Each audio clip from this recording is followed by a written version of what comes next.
Good evening, everybody, and welcome to the NFL Wildcard Round Recap with Nicky Steez. So make sure to drop a like and subscribe to the channel if you're new. So I'm going to give it in a few more seconds right here. Just got started with this. Give people a few more minutes to hop on, and we'll get this thing going. So if you are coming through right here and you're new to the channel, make sure to drop a like and a comment in the chat. So I'm going to get into this. So what I will be doing when I get started is I'm going to go game by game in the order that the game was played, from the first game, the Seahawks 49ers, to the Cowboys Buccaneers game last night, and give my thoughts and takeaways from the game. So that's what I got planned right here. We're going to talk about. People want to come into the chat. They're more than welcome to leave a comment in the chat. I'll just have a discussion with them if they please to do so. And that's how it's going to go down here. So let's get to it. So, and I also got a poll right there for those of you guys that are coming in. It's about the Chargers-Jaguars game, asking what was the bigger factor in Chargers-Jaguars game final outcome? Was it the Jaguars' resilience or the collapse by the Chargers? That's the poll question right there. So guys can vote right there. Let me know what you think the biggest factor was to that right there. So now let's get into it. So we started this wild card round off on Saturday with that game between the Seattle Seahawks and San Francisco 49ers in Santa Clara. The 49ers have it home. And we expected a blowout. We expected the 49ers to just wipe the floor with the Seahawks. And that's pretty much what happened by the time we got to the end of the game. So, I mean, obviously now we saw clearly the 49ers were the better team going into it. They had the better all-around roster. Yes, the Seattle Seahawks did a nice job that is exceeding expectations, but ultimately the 49ers were the better team, and they were bound to win this game. Bottom line. Now, credit to the Seahawks. They did put up a fight there, especially in that second quarter. They even took the lead going into the locker room at halftime. You get a couple nice tries there. Geno Smith, that nice deep touchdown pass to DK Metcalf right there. And not to mention, he hit Metcalf for the second touchdown too. So you had Geno Smith, obviously him and Metcalf had good chemistry there. Metcalf's one of the top receivers in the league, and he is this Seahawks top receiver. But outside of that, though, this really wasn't a contest. Once you got to the fourth quarter, that's when 49ers took it away with this one. Yeah, it was still a contest. It was 23-17 going into the fourth, but then fourth quarter, 49ers just took control of the game. Didn't take their foot off the gas pedal, and they came through with the 41-23 victory. Now, in this game, Brock Purdy did have a good statistical game with his 30 attempts, 332 yards, 3 touchdowns. So he did have a good statistical game in this one. So that's nice right there. But ultimately, give credit the most to, on the offensive side, Deebo Samuel and Christian McCaffrey, who are the two main players that have been running the show offensively for the 49ers throughout the season. McCaffrey, ever since he came over via trade from the Panthers, and of course, Deebo Samuel throughout the season. He's been the go-to weapon in this offense. So the 49ers, obviously, those guys came through big time right there. You also had Brandon Ayuk, if I'm pronouncing that correctly, Ayuk. He had the 3 receptions for 73 yards, along with 31 on 5 targets. So he deserves some credit, too, for this performance right there. Now, hey, it must be, man, it is quarterback heaven playing for the 49ers as of right now. Because all you have to do is really just stand there, find the right guy, get the ball to that person, and let them do the rest. Doesn't matter if it's Brock Purdy. Hell, if they would have picked up Baker Mayfield off of scraps instead of the Rams, Baker could have been in the same situation Brock Purdy is with all that talent the 49ers have. You clearly can tell this is a thing of talent right there. Not necessarily the players, but the talent. Well, not necessarily the QB. The talent right there around the QB is helping this thing hold up and carry this far into the postseason. But I do think for the 49ers, though, despite the fact that they made it this far, I think that lack of elite QB presence will catch up to them at some point. Thinking most likely the conference championship game, not having that elite quarterback, will catch up to the 49ers, and it's going to be the reason they don't win a Super Bowl. I mean, that's just the way I see it going down. So, but obviously we'll have to see how that goes right there. But this is about the wild card round game right there. I mean, the 49ers defense did solid. Their first two drives defensively, they limited the Seahawks to only 5 plays, forced a couple 3-and-outs right there. So shout out right there to the 49ers. So the 49ers defense did what it needs to do. Obviously, they got some playmakers there. They got Nick Bosa there. Obviously, Fred Warner's still there. You had Dre Greenlaw, had a total of 8 tackles, or 11 tackles, 8 sole tackles. And, of course, you got Travarius Ward in there. So you got some nice guys in that 49ers defense right there that can make some plays too. And they've been doing their thing throughout the season. They've been holding up, and it was no different here against an overmatched Seahawks team.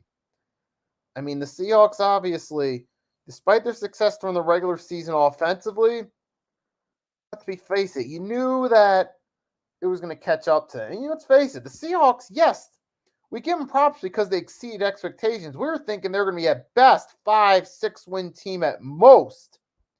And they made it to 9 wins and snuck in the wild card round. So we tend to, I guess you could say, somewhat overrate their season just because we expected a lot worse and they managed to have a passable season. But either way, I mean, the Seahawks, yeah, obviously they were overmatched. They're going to have to go back to the drawing board for next season. And to be fair, they do have those extra draft picks from the Broncos in that Russell Wilson trade, so that'll help them out going forward where they could have a chance.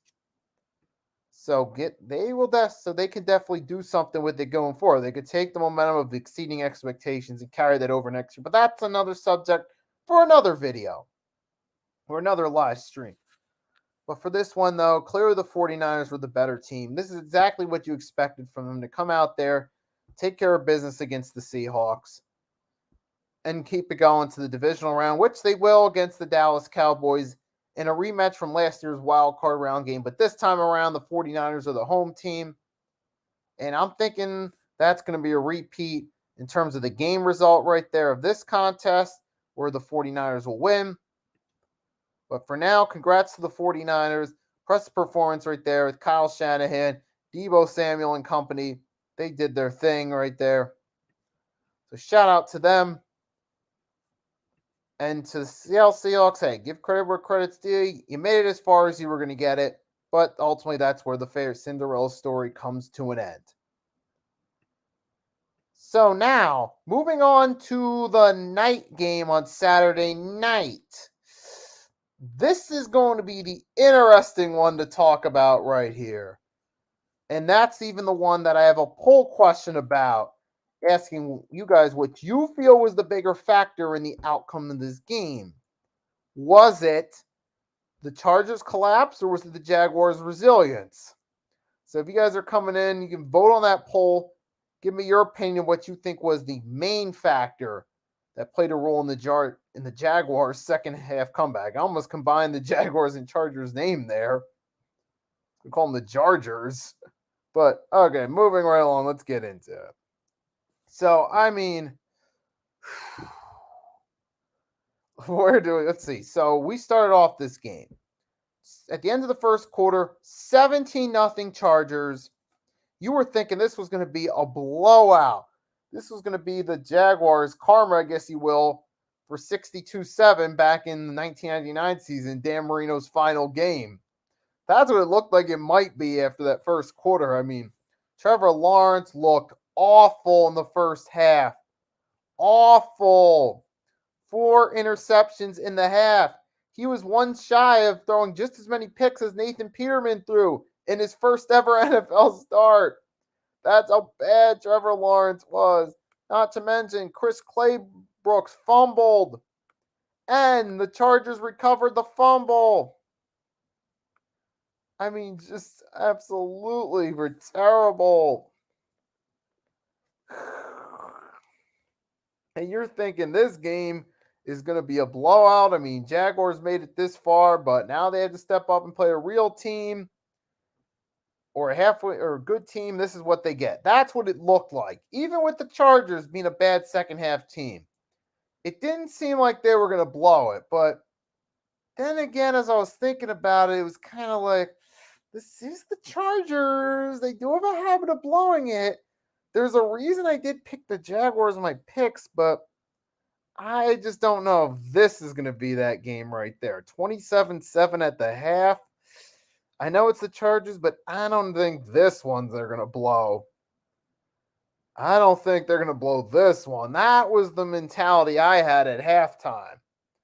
Even with the Chargers mentality of blowing games, I just didn't think that was going to happen. And okay, so I got a scam comment right here from this. Yep, see that right there? See that scam comment right there? You are going to be blocked.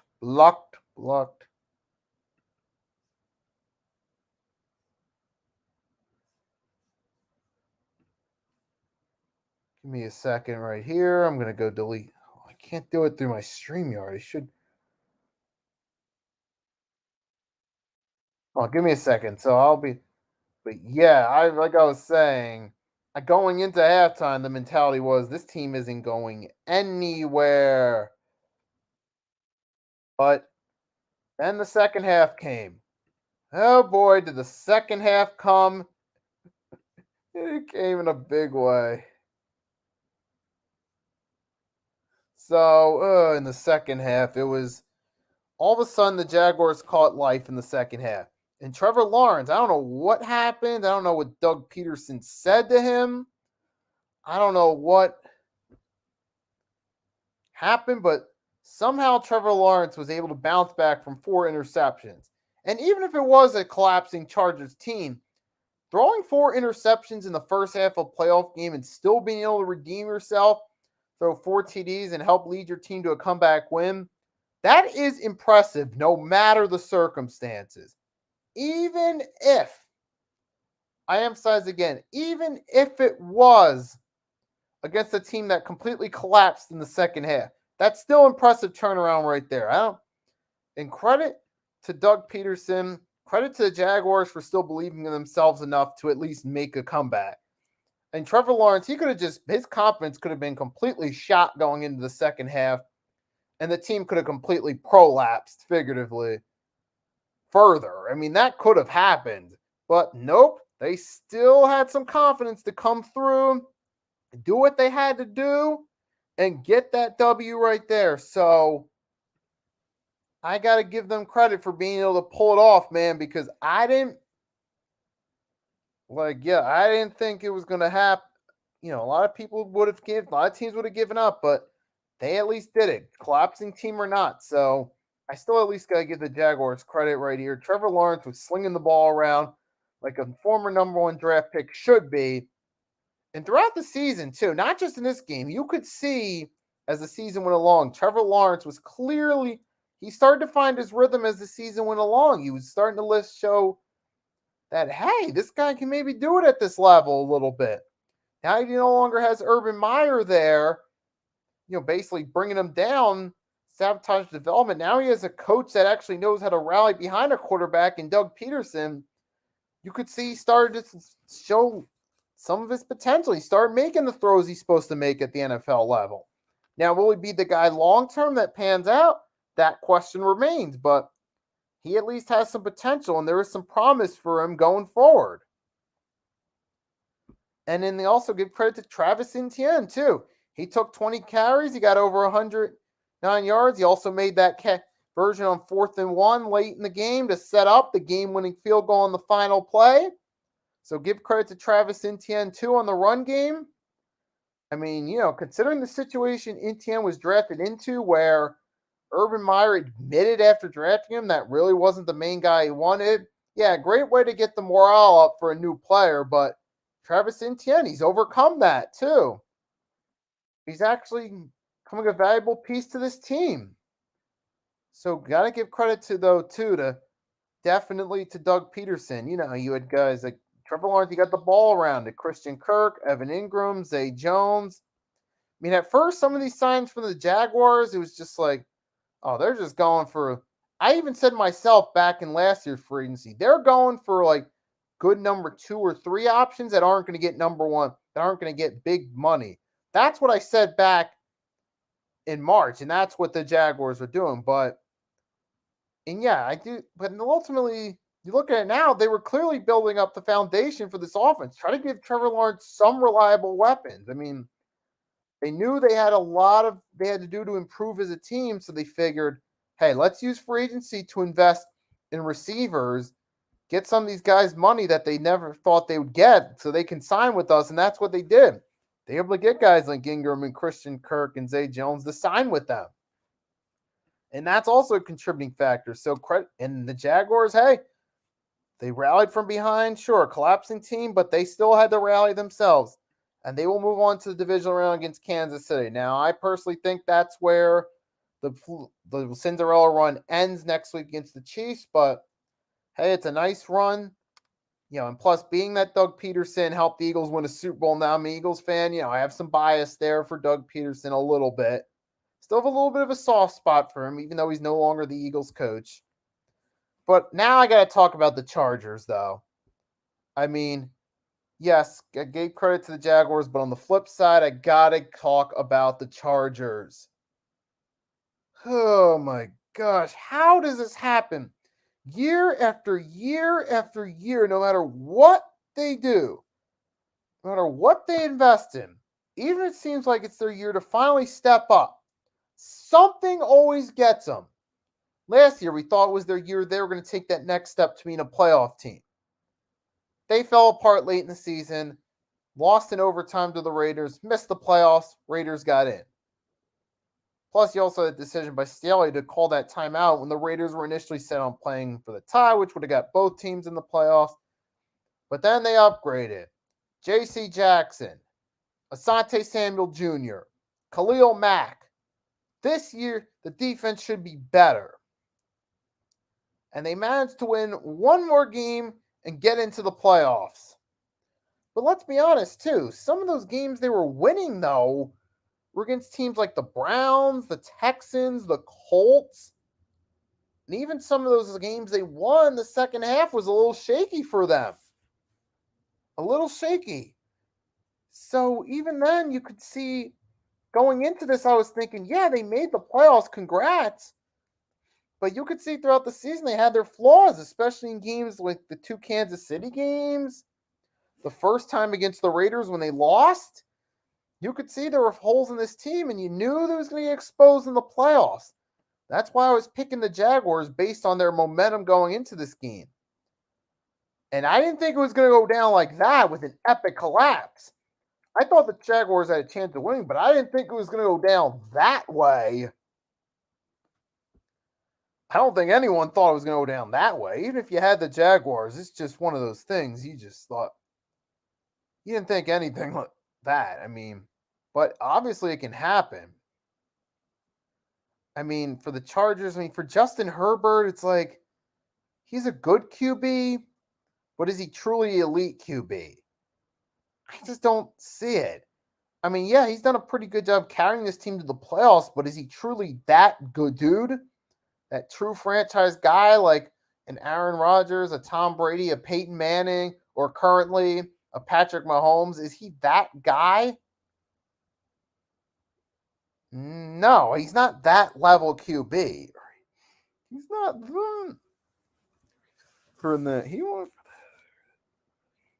He's just not that level.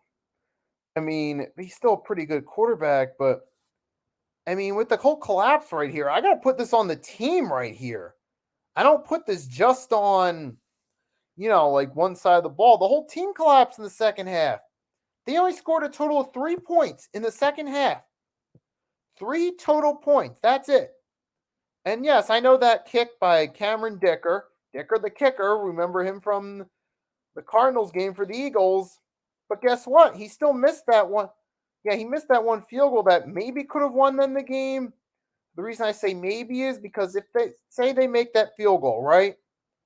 The Jaguars could still have a shot at pass to the end zone on the final play. When it would have been 33-28 going into that final play, had Dicker made that kick. So that's why I say Cameron Dicker's miss played a factor in the final outcome, because we still don't know if that would have saved the Chargers. But this whole team collapsing, the missed kick, them not being able to move the ball efficiently in the second half, just absolutely complete collapse mentally right there. And that requires the whole team right there.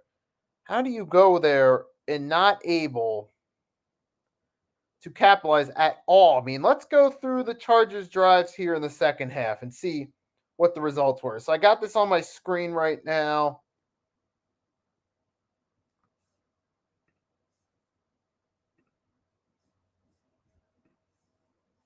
So let me see. Is there a possible way I can share it? Okay, yeah. So let me see if I can share it. So I can share it. So I'm going to go. Okay, so let's go to the second half right here. So we go punt. Then the Jaguars score. Then a field goal. Okay, 30-14. Missed field goal. Then a punt. So look. So that second half we go. 7 plays and a punt. 7 plays field goal. 14 plays missed field goal. 3 plays and a punt. So yeah, they still moved the ball a little bit, but they couldn't close out any drives except that one drive. They had that field goal they made. So yeah, that plays a role too. And not to mention, let's also take a look while I'm at it. I'm going to share it one more time. Okay. Let's take a look at how the defense did too.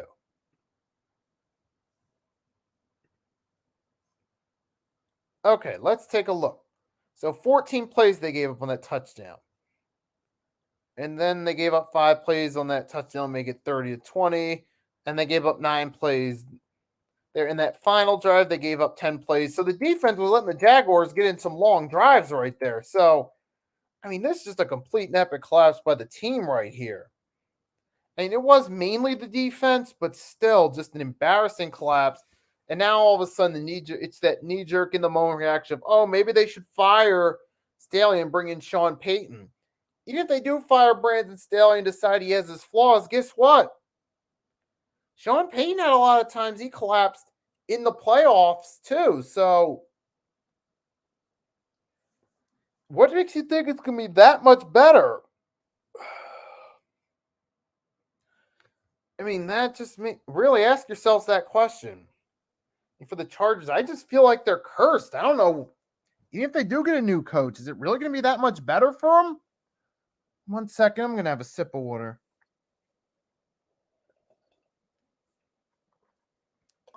Really, is it going to be that much better for them? Is it?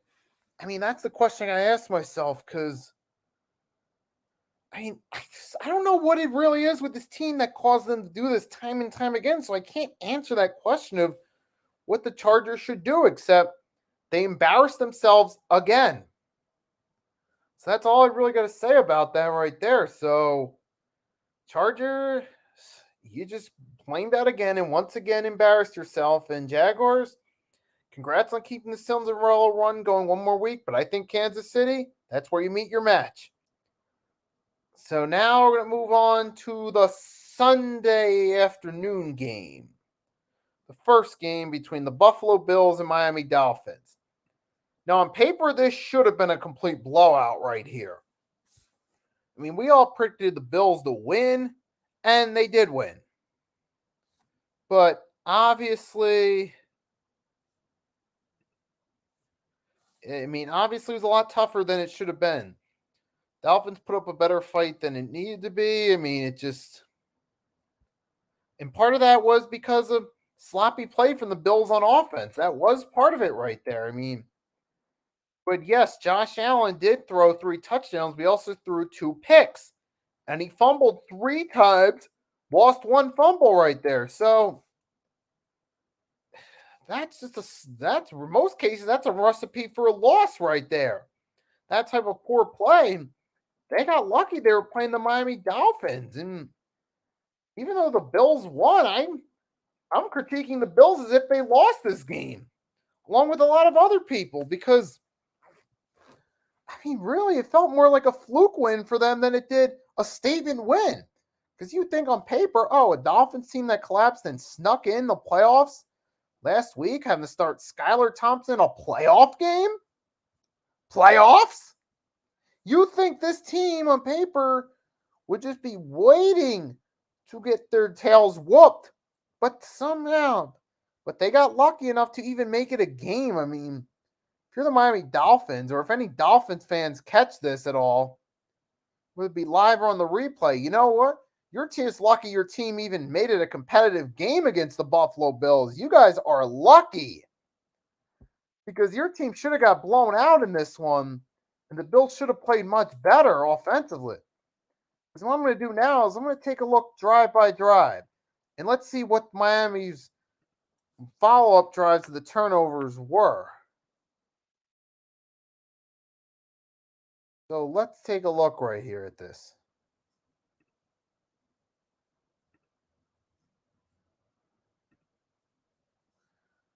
So let's take a look at this. So we got the first turnover. I'm going to share the screen with you in a second. So I'm going to share the screen again right here. So let's see. Let's go for the turnover. So first turnover, the Bills were up 17-3. Off the interception, Dolphins got a field goal off it, 17-6. Next turnover, interception, led to a touchdown, which tied the game up. So there's two turnovers right there that led to points. If those drives don't end with those interceptions, then you're talking about a different score in a different game. Who knows where the Bills take those drives right there?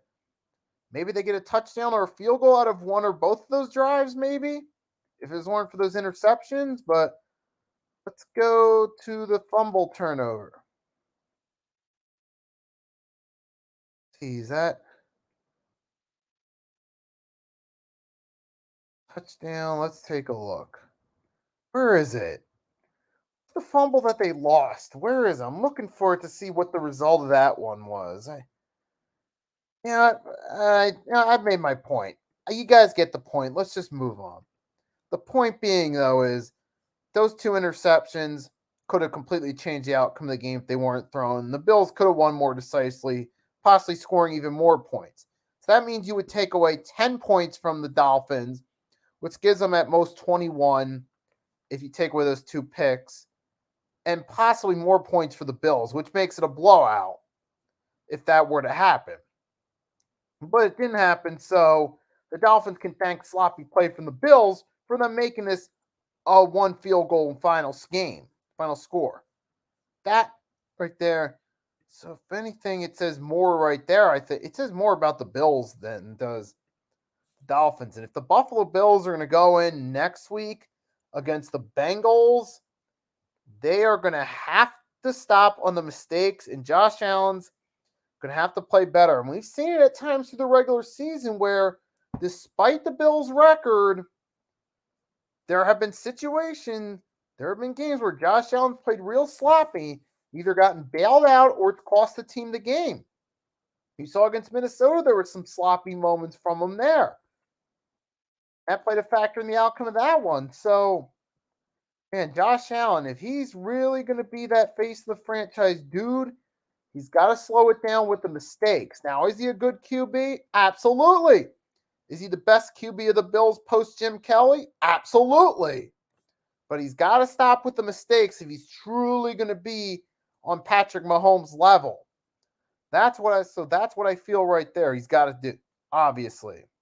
He's got to fix it up. If the Bills really want to win while they're still hot, he's got to fix it up next week against the Bengals. So, I mean, for this team, obviously Stephon Diggs had a good game receiving. Even Gabe Davis had a good game receiving. I mean, the Buffalo Bills, their defense, despite the 31 points, I give them credit. They did a decent job. They managed to contain Tyreek Hill in this one to only 7 receptions for 69 yards, which is a respectable number to contain him, a receiver of Tyreek Hill's caliber, too. So the Buffalo Bills defense did solid in this one. I got to give them props on that. And overall, man, the Buffalo Bills, hey, they won as expected, but they should consider themselves lucky. I mean, for the Dolphins, it's all going to be about your quarterback situation going forward. That's what I can say for them for now, but that'll be something else to talk about during the offseason. So now, moving right along, let's move to the evening game between the Giants and Vikings.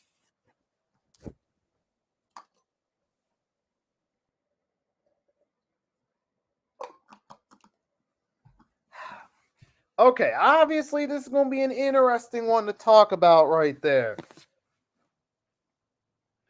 Because obviously now my team, the Philadelphia Eagles, has to play the New York Giants in the divisional round. Now, I'll be back to preview that one Thursday, both on my channel and the Hardcore Sports Network. So, man, I'll tell you, man, the Minnesota Vikings, we knew eventually their flaws were going to catch up to them. We knew despite their record, despite the strong regular season, they had flaws. And we knew it would eventually catch up to them, mainly the defense. We just wondered, when would it be? I mean, the Giants game, even though I had the Vikings predicted, we had a feeling that this might be the game where things start to catch up to them. And sure enough, it did. That suspect defense. So the Vikings got smoked. That's right. They got smoked repeatedly by Daniel Jones. You know what? He had a good game for himself here. On 35 passes, he completed 24 for 301 yards, 2 touchdowns against that Vikings defense. And he ran the ball 17 times too, for a total 78 yards. So Daniel Jones was the leading rusher and passer here. I mean, he had himself a good game. So we can say that Daniel Jones isn't the best QB. He's just going to be at best a game manager for his career. But you know what? In this case, he had a good game here. He did what he needed to do, and it worked out in their favor. I mean, so you want to give him credit there right there. I got to give him credit. And you know what? He got the ball off. He got Isaiah Hodgins involved, 8 receptions, 105 yards of TD. Darius Slayton only had 4 receptions, but he had 88 yards, longest 47. So, those were the 2 guys that made it help make a difference as well. I mean, for that Vikings defense, though, just what a turnstile here. Even with the talent they have, like Patrick Peterson, Jordan Hicks, Eric Kendricks, Darius Smith, the defense just still isn't in the right form. I mean, if I'm not mistaken, they did fire their defensive coordinator, right? I'm going to check that real quick. Because I believe... Oh, wait, no, they didn't. They're suggesting that they might fire their defensive corner, Ed Donatel. Now, they haven't fired him, but it's being put out there, it's being talked about that they might decide to fire Ed Donatel right there. I mean, me personally, do I know if that's the best answer to the solutions? I believe, what is his first year as defensive coordinator? I don't know if I'd go that far to fire him at this point, but obviously they need to improve defensively. Talent alone is not enough. They need to improve their schemes right there in order for this thing to work out for them, because they just got smoked by the Giants right there. Now, to be fair, though, you do have some other factors that come into play. I mean, Kirk Cousins, they had a nice statistical game. 39 passes, 31 completions, 273 yards, 2 touchdowns. But I also think that 4th down where he throws the TJ Hawkinson just a couple yards, that's a real questionable decision. I mean, I know that Justin Jefferson was he double covered or triple covered, but he's got to take that chance right there. Throwing the ball 3 yards on 4th and long ain't going to cut it, especially when there's a defender right by the guy you're throwing the ball to. I mean, Kirk Cousins, yeah, he played a solid game, but you also got to make those clutch plays too, man. And that's the thing I've noticed throughout Kirk Cousins' career. He's oftentimes put up good statistical numbers, But when it matters most, he doesn't make those right plays at the points of the game it matters most.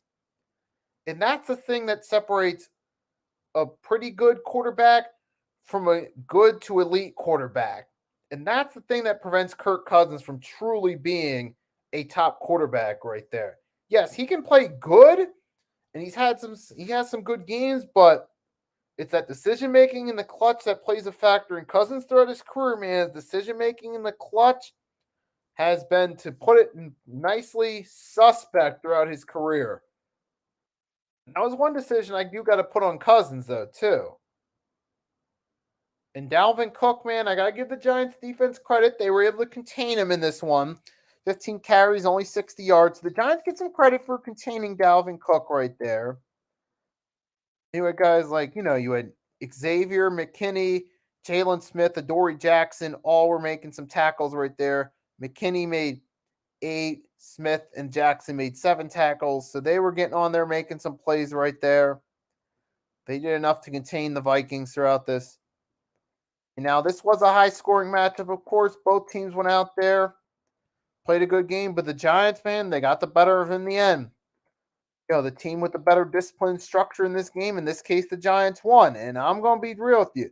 I really believe, even coming from an Eagles fan, Brian DeBall should be the coach of the year, man, because he's really done an awesome job turning that Giants team around. And I give him props on that. So I say Brian DeBall, coach of the year for me. He is. And the Giants keep their run going to play the Eagles in the divisional round. So, hey, credit to the Giants for exceeding expectations, making the playoffs, and even more shockingly, winning a game. They did what they needed to do. And the Vikings, man, they're just always that team that comes up short. To me, they're like the team that's always the groomsmaid, but never the groom, basically. And they're always involved in the picture, but they can never have that great moment for themselves.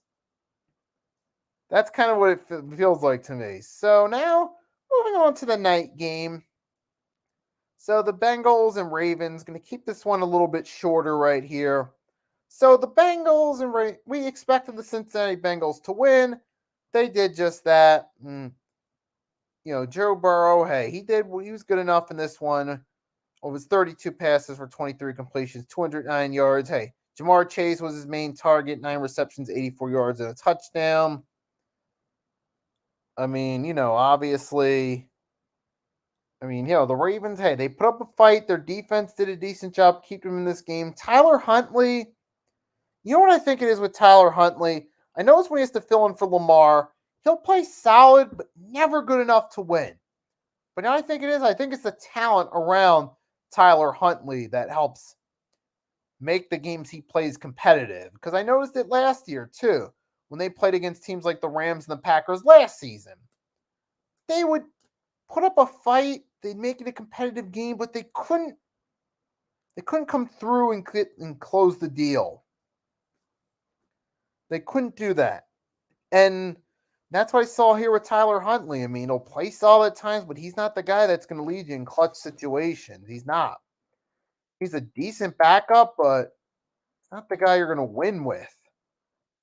I mean, and plus, remember, you have that interception and that fumble. If Tyler Huntley doesn't fumble that could change the outcome of that game. You could have been talking about a Ravens upset, Ravens versus Chiefs, and then Bengals versus Jaguars if they weren't for that fumble when he was trying to sneak it in.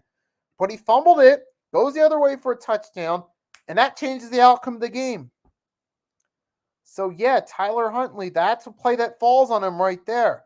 And you see that's why this guy isn't a starter yet, because if Tyler Huntley was really a guy that you could consider as a starter, the Ravens might have considered that move by now, but they're not really going to consider that move of Tyler Huntley being a starter. It's because of plays like that in the clutch situation. I mean, now obviously Lamar has his flaws in the clutch too, and that's why the Ravens haven't reached a Super Bowl, haven't made it past the second round with him as their starting quarterback.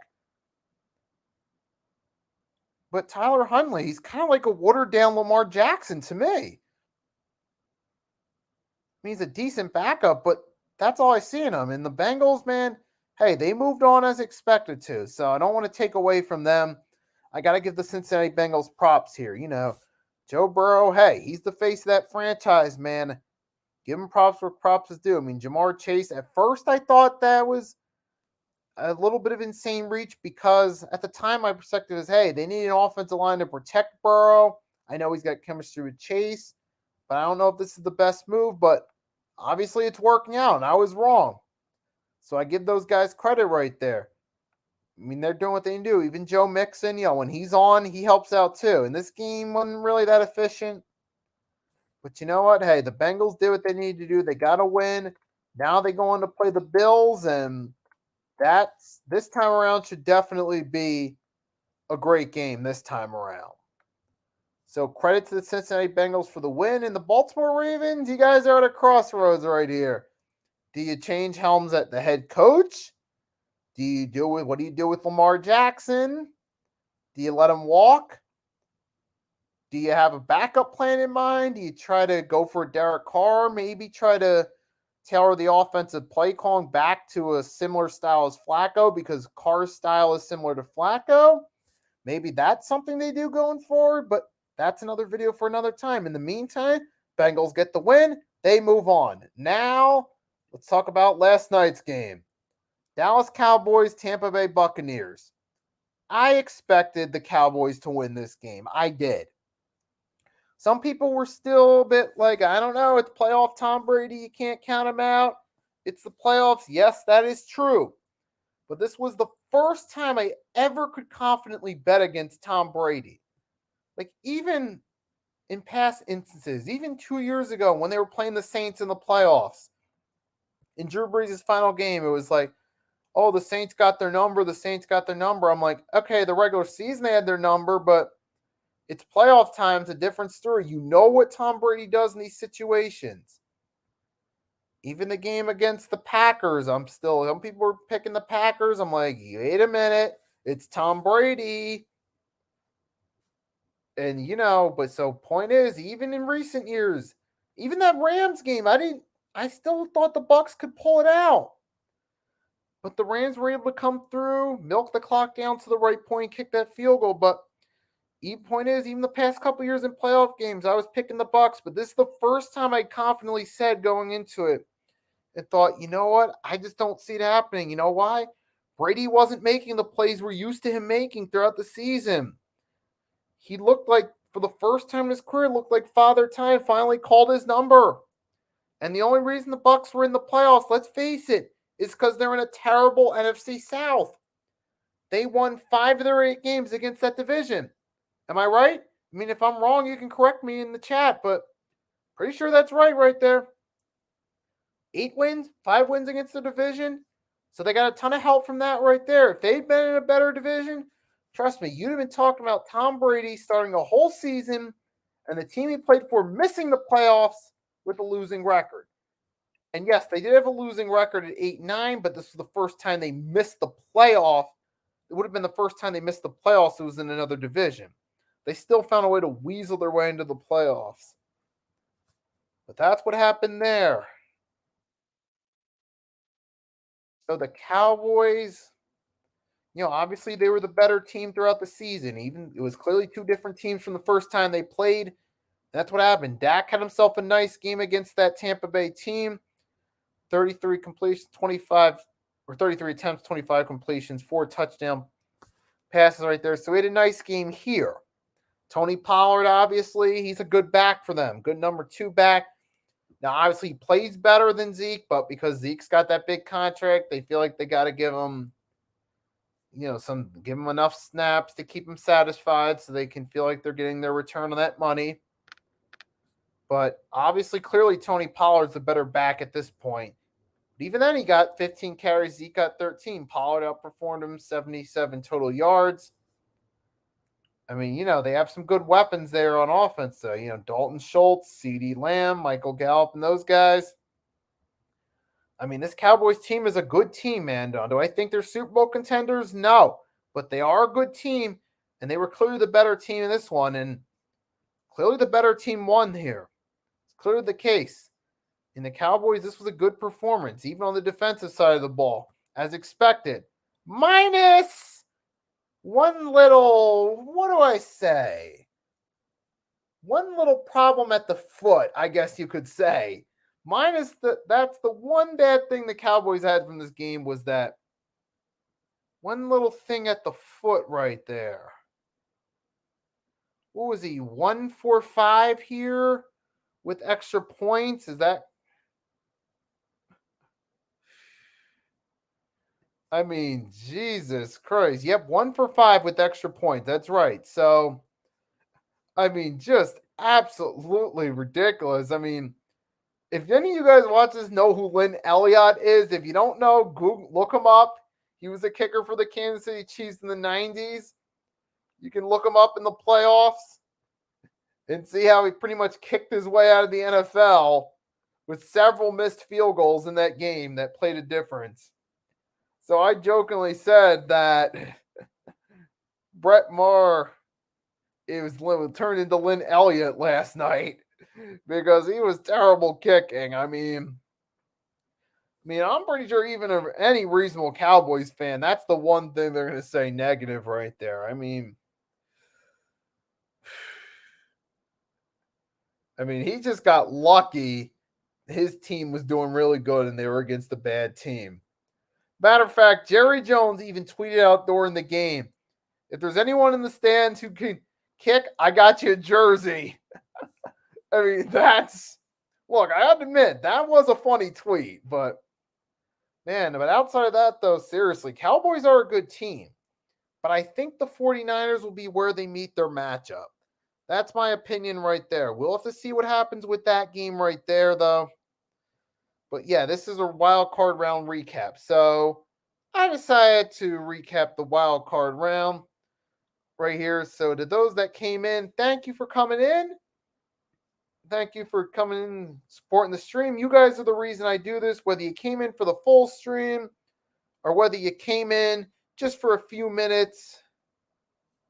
You guys right there are awesome for doing that. I greatly appreciate you guys coming in, rocking with the stream. And I hope you guys enjoy the rest of your night. And until next time, it is Nicky Steez signing off. Have a great night.